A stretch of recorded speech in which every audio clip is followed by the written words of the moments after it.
Buenas noches a toda la comunidad. Agradezco que me acompañen una vez más. En esta ocasión compartiré con ustedes una historia titulada La secta del monte. Este relato aborda los acontecimientos vividos por un hombre que, tras regresar de madrugada a su hogar, comienza a percibir presencias y comportamientos inexplicables en lo profundo del monte cercano a su comunidad. Lo que inicia como un encuentro desconcertante se convierte en el descubrimiento de un grupo oculto, cuyas prácticas y motivaciones se encuentran lejos de lo comprensible y aún más lejos de lo seguro. Los invito a escuchar esto que pone en evidencia cómo los lugares apartados pueden albergar secretos capaces de transformar para siempre a quienes los enfrentan. No busco comprensión ni empatía al contar esta historia. Tampoco pretendo que todos me crean, aunque cada palabra que están a punto de leer es completamente cierta. Han pasado 23 años desde que todo esto ocurrió, y todavía cargo con la culpa de haber sido el único que escapó esa tarde. Mis amigos nunca volvieron a ser los mismos después de lo que les hicieron, y aunque algunos siguen con vida, ya no son las personas que conocí. Escribo esto porque necesito sacarlo de mi pecho antes de que me consuma por completo. Me llamo Francisco Navarro. Tengo 38 años, y esta es mi historia. Todo comenzó cuando tenía 15 años. Mis padres atravesaban una crisis económica muy fuerte en la Ciudad de México, y decidieron que lo mejor era que yo me fuera a vivir con mis tías, a un pueblo de Hidalgo mientras ellos se reorganizaban. La idea era que terminara ahí la secundaria, aproximadamente un año, y después regresaría con ellos cuando las cosas mejoraran. No me agradó para nada la idea de dejar mis amigos y mi escuela, pero no había de otra. Era pequeño, tranquilo y rodeado de monte por todos lados. Mis tías vivían en una casa modesta cerca del centro. Eran 2 hermanas solteras de mi madre que trabajaban en una tienda de abarrotes. Me recibieron bien y me dieron el cuarto que había sido de mi abuelo antes de morir. Me inscribieron en la secundaria local, y así empezó mi nueva vida en ese lugar. Los primeros meses fueron difíciles. Extrañaba a mi casa y a mis padres, aunque hablaba con ellos por teléfono cada semana. En la escuela me costó hacer amigos al principio porque era el chico nuevo de la ciudad, pero eventualmente me integré a un grupo de 5 muchachos que me aceptaron sin problemas. Eran Ramiro, Óscar, Bernardo, Luis y Tomás. Todos teníamos entre 14 y 16 años. Lo que nos unió fue que a todos nos gustaba explorar el monte. En ese pueblo no había muchas opciones de entretenimiento. No había cines ni centros comerciales ni nada parecido. Así que los fines de semana nos íbamos a caminar entre los cerros y el bosque que rodeaba San Martín. Conocíamos varios senderos y lugares interesantes.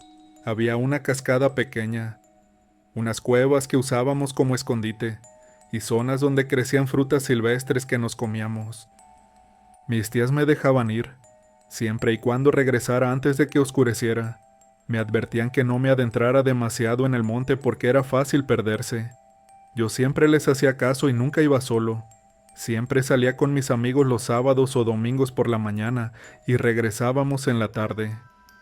Llevaba aproximadamente 6 meses viviendo en el pueblo, cuando ocurrió lo que cambiaría todo. Era un viernes por la tarde. Había salido temprano de la escuela porque los maestros tenían junta. Llegué a casa de mis tías pero no había nadie. Habían dejado una nota diciendo que fueron al pueblo vecino a comprar mercancía para la tienda y que regresarían en la noche.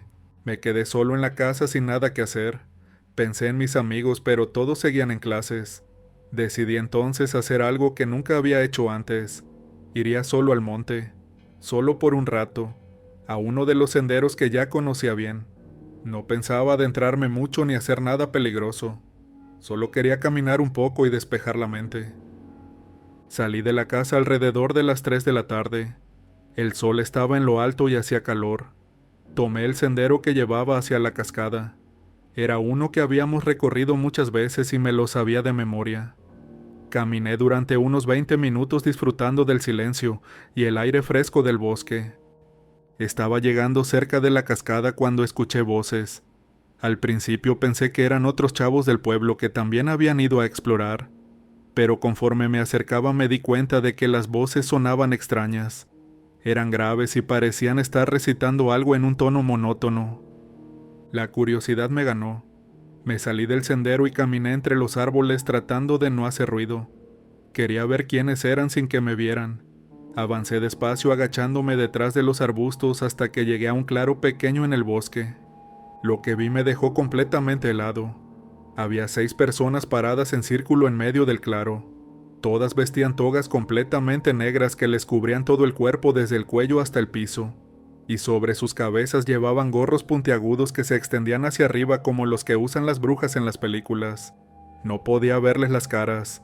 Estaban todos mirando hacia el centro del círculo, donde había algo dibujado en el piso con una sustancia blanca. Parecían símbolos raros que no reconocí, y seguían recitando algo en voz baja. No entendía las palabras, pero el sonido me provocaba escalofríos.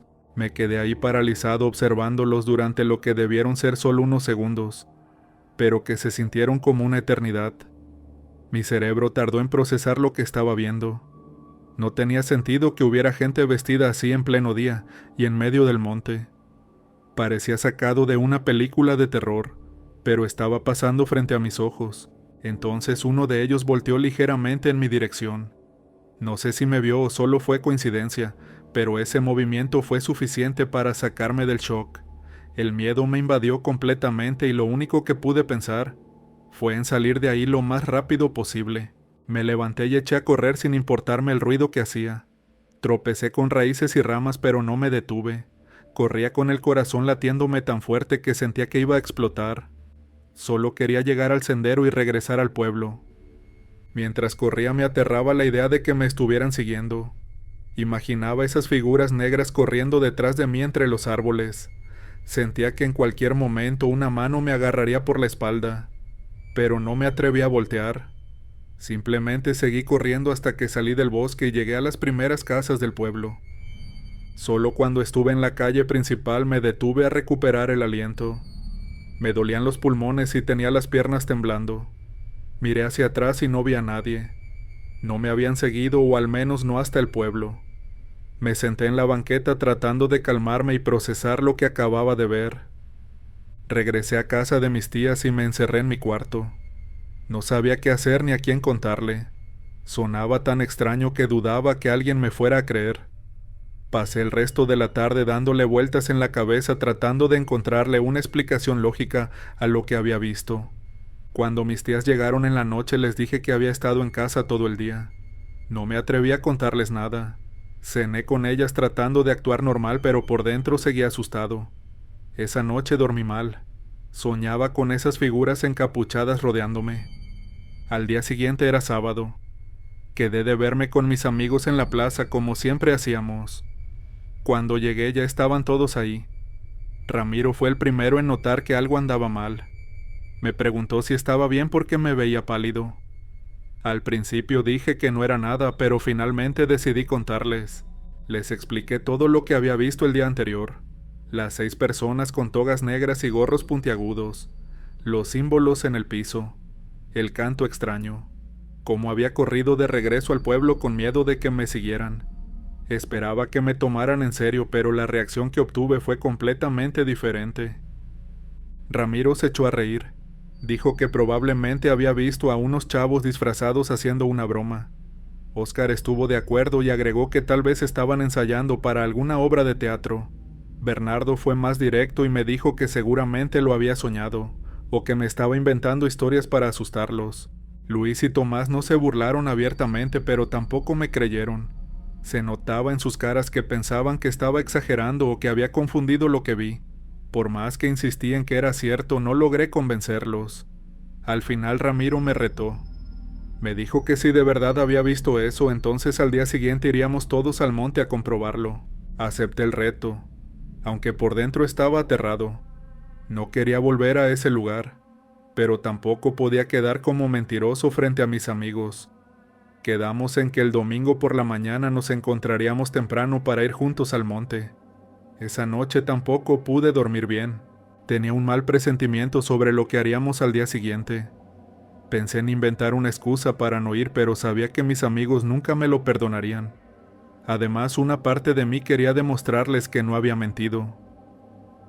El domingo amaneció nublado. Nos encontramos los 6 en la plaza alrededor de las 9 de la mañana. Ramiro llevaba una mochila con agua y algunos snacks. Óscar traía un palo largo que dijo que serviría como bastón. Los demás no llevábamos nada especial. Les expliqué el camino que había tomado 2 días antes y comenzamos a caminar. El ambiente entre nosotros era relajado. Ramiro y Bernardo iban haciendo bromas sobre brujas y hechiceros. Decían que si encontrábamos algo nos lanzarían un hechizo. Los demás se reían. Yo iba callado sintiendo cómo el nerviosismo crecía con cada paso que nos acercaba al monte. Llegamos al sendero que llevaba a la cascada. Desde ahí les indiqué más o menos por dónde me había salido del camino para llegar al claro. Comenzamos a adentrarnos entre los árboles. El bosque estaba más oscuro que el viernes porque el cielo nublado bloqueaba gran parte de la luz del sol. Caminamos durante unos 15 minutos buscando el lugar. Yo trataba de recordar exactamente por dónde había pasado, pero todo se veía diferente. Los árboles parecían iguales y me estaba costando orientarme. Empezaba a pensar que no íbamos a encontrar nada, cuando Tomás gritó que había visto algo adelante. Nos acercamos todos corriendo. Efectivamente había un claro entre los árboles. Mi corazón se aceleró al reconocerlo. Era el mismo lugar, pero esta vez estaba vacío. No había nadie. Entramos al claro y revisamos todo. En el piso todavía se podían ver las marcas de los símbolos dibujados con aquella sustancia blanca. Ramiro se agachó a tocar las marcas. Dijo que parecía tiza o algo similar. Óscar examinó los símbolos y comentó que se veían raros. Bernardo admitió que era extraño, pero que eso no probaba que hubiera gente vestida de negro. Tal vez alguien había venido a hacer grafitis en el piso del bosque. Estábamos discutiendo sobre lo que significaban esas marcas cuando escuchamos ruido entre los árboles. Todos nos quedamos callados al instante. El ruido se acercaba. Eran pasos. Muchos pasos. Entonces aparecieron. Pero esta vez no eran 6. Eran más de 15 personas todas vestidas con las mismas togas negras y gorros puntiagudos. Salieron de entre los árboles rodeando completamente el claro. Nos habían encerrado. Mis amigos se quedaron petrificados. Ramiro dejó caer su mochila. Óscar apretaba su palo con las manos temblorosas. El miedo que yo había sentido 2 días antes ahora lo sentíamos todos, pero multiplicado porque éramos nosotros los que estábamos atrapados. Las figuras no hablaban, solo se quedaban ahí paradas formando un círculo perfecto alrededor de nosotros. No podíamos ver sus rostros bajo las capuchas, pero sentíamos sus miradas clavadas en nosotros. El silencio era aterrador. Fue Luis quien rompió el silencio. Gritó que nos dejaran ir, que no habíamos hecho nada malo, que solo éramos chavos. Pero no hubo respuesta. Las figuras seguían inmóviles. Entonces comenzaron a caminar hacia nosotros, lentamente, acortando el círculo. Nos estábamos quedando sin espacio. Bernardo empezó a gritar pidiendo ayuda. Tomás lloraba. Óscar levantó su palo tratando de defenderse, pero le temblaban mucho las manos y se le cayó. En ese momento el instinto de supervivencia se apoderó de mí. Vi un pequeño espacio entre 2 de las figuras que todavía no se había cerrado completamente. Sin pensar corrí hacia ahí con todas mis fuerzas. Pasé entre ellas rozándolas con los hombros. Escuché gritos detrás de mí. Eran mis amigos gritando mi nombre, pidiéndome que regresara, suplicando que los ayudara, pero no me detuve. El terror me dominaba completamente. Sabía que si me quedaba me atraparían también. Corrí sin mirar atrás. Los gritos de mis amigos se escuchaban cada vez más lejanos, pero no dejaban de resonar en mis oídos. Ramiro gritaba mi nombre. Luis pedía ayuda. Bernardo suplicaba que no los dejara. Seguí corriendo hasta que salí del bosque. Llegué al pueblo jadeando y llorando. La gente en la calle me veía con curiosidad, pero no me detuve hasta llegar a casa de mis tías. Entré como un huracán gritando que necesitaban ayudarme, que mis amigos estaban en peligro. Mis tías se asustaron al verme en ese estado. Les conté todo entre sollozos. Al principio no entendían bien qué había pasado, pero cuando finalmente comprendieron llamaron a los padres de mis amigos y a las autoridades. En menos de 1 hora había un grupo grande de personas reunidas en la plaza, padres desesperados preguntando por sus hijos. El único policía del pueblo tratando de organizar una búsqueda. Yo tuve que explicar varias veces lo que había visto. Algunos me miraban con desconfianza, otros con lástima. Nadie sabía bien qué hacer. Finalmente organizaron grupos de búsqueda. Los padres de los chicos junto con varios hombres del pueblo se adentraron en el monte. Yo quise ir con ellos, pero mis tías no me dejaron. Me quedé en casa esperando noticias y sintiéndome completamente culpable. Pasaron las horas y los grupos de búsqueda empezaron a regresar. No habían encontrado nada. Ni rastro de los chicos ni de las personas vestidas de negro. Era como si todos hubieran desaparecido. Buscaron toda la noche con linternas. Al día siguiente continuaron la búsqueda, pero seguían sin resultados. El pueblo entero estaba conmocionado. 5 adolescentes habían desaparecido en el monte. Las teorías empezaron a circular. Algunos decían que tal vez se habían perdido y estaban heridos en algún lugar. Otros mencionaban la posibilidad de un rapto. Nadie quería hablar de lo que yo había visto. Las figuras encapuchadas. Nadie quería aceptar que algo tan extraño pudiera ser real. Fueron 3 días de angustia absoluta. 3 días en los que apenas dormí. 3 días en los que no dejaba de escuchar en mi cabeza los gritos de mis amigos pidiendo ayuda. 3 días en los que me repetía una y otra vez que debía haberme quedado con ellos, que era un cobarde por haber huido. Fue el miércoles cuando finalmente los encontraron, pero no todos juntos, sino en diferentes lugares del monte, lugares donde según los que buscaban ya habían revisado antes. Era como si alguien los hubiera puesto ahí después. Los encontraron vivos. Eso fue lo primero que escuché, y sentí un alivio enorme. Pero ese alivio duró poco. Cuando vi a Ramiro siendo llevado en brazos por su padre, supe que algo andaba muy mal. Tenía los ojos abiertos, pero la mirada perdida. No reaccionaba a nada, no hablaba. Parecía estar en otro mundo. Los otros 4 estaban en el mismo estado: Óscar, Bernardo, Luis y Tomás. Todos con vida, pero completamente ausentes. Era como si sus cuerpos estuvieran ahí, pero ellos no.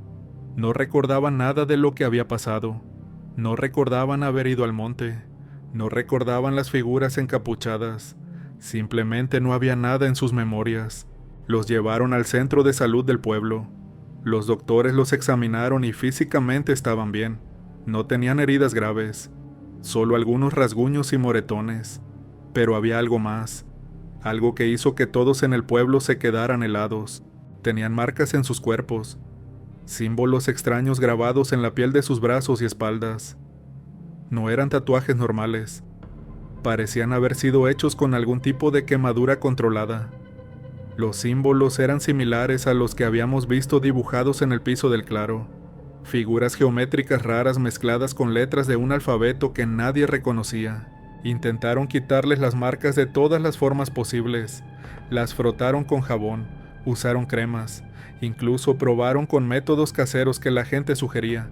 Pero nada funcionaba. Las marcas no se borraban. Estaban ahí permanentemente grabadas en su piel. Durante los siguientes días el pueblo no hablaba de otra cosa. Las teorías sobre lo que había pasado se multiplicaban. La más fuerte era que había una secta satánica operando en el monte, que habían capturado a los chicos y les habían hecho algo terrible, un ritual de algún tipo, algo que les había borrado la memoria y cambiado su personalidad. Mis amigos nunca volvieron a ser los mismos. Ramiro pasaba horas sentado mirando la pared sin decir nada. Óscar tenía episodios donde gritaba sin razón aparente. Bernardo desarrolló miedo a salir de su casa. Luis dejó de comer apropiadamente y adelgazó muchísimo. Tomás a veces parecía reconocer a la gente, pero al rato volvía a ese estado ausente. Sus familias estaban destrozadas. Algunos padres culpaban al pueblo. Decían que ahí había mal y que no era seguro quedarse. En cuestión de un mes, 3 de las familias se mudaron. Se llevaron a Óscar, Bernardo y Luis a otras ciudades buscando mejores doctores y especialistas que pudieran ayudarlos. Nunca supe si lo lograron. Ramiro y Tomás se quedaron en el pueblo con sus familias. Los veía ocasionalmente cuando salía con mis tías. Siempre estaban acompañados de algún familiar, nunca solos. Sus miradas vacías me perseguían. Me recordaban constantemente lo que les había pasado, lo que yo había provocado al llevarlos ahí. Mis padres se enteraron de todo y decidieron que no era seguro que me quedara en San Martín. Un mes después del incidente vinieron por mí. Dejé el pueblo y regresé con ellos a la Ciudad de México. Nunca volví. Nunca quise volver. Terminé la secundaria en una escuela nueva en la ciudad, pero nunca pude quitarme de encima la culpa. Durante años tuve pesadillas donde veía a mis amigos atrapados en ese círculo de figuras negras.